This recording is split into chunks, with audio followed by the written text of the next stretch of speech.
শুভ সকাল সবাইকে, শুভ সকালের শুভেচ্ছা। আমাদের সাফান রহমান এই মুরগিটা ছোট থেকে পালতো। এটার বয়স যখন 15 বছর তখন এই দুইটা মুরগিকে পালছে। তোমার এই মোরগটার নাম কি? টুনটুনি। আর ওই যে মুরগিটা টিনা টুনটুনি। তুমি এটাকে কি খাওয়াইছো, কি খাওয়ায় বড় করছো এটারে?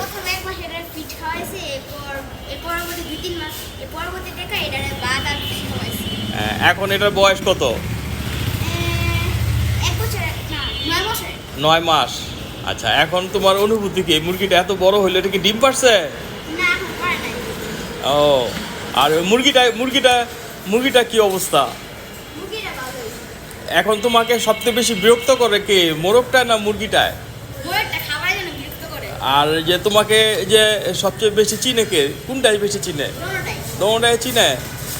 আচ্ছা, তাহলে তুমি এখন এটাকে এখন তুমি এটাকে কি আরো পালবা নাকি এটাকে কি করবা? তুমি জানো না? এটাকে যখন কেটে ফেলবে তোমার তখন মায়া লাগবে না এটার প্রতি? আর যেহেতু এতদিন পালছো এই কারণে তোমার মায়া লাগাটা স্বাভাবিক। তা তোমাকে এটা কি ঠোকর দেয়? তোমাকে খাবার দিতে গেলে মাঝে মাঝে দুষ্টুমি করে? কোনটা ঠোকর দেয়? বড়টা ঠোকর দেয়? ও, দেখি তোমার কোন হাতে ঠোকর দিছিল? হাতে স্পট আছে? ও, আর এই যে মুরগিটা এখন ধরো, মোরগটা ছেড়ে দাও, মুরগিটাকে ধরো। এখন এই মুরগিটা ডিম পারে না কেন? ডিম পারে না কেন এটাই জানো না? এখন এটা দুইটা কত কেজি মতন হয়েছে?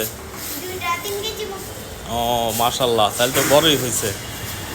যাক, তাহলে এখন তোমার জন্য অনেক শুভকামনা রইলো। তুমি আশা করি ভবিষ্যতে আরও এরকম মুরগি পালন করবে, এবং যারা তোমাদের বন্ধু বান্ধব সবাইকে তুমি উৎসাহিত করবে।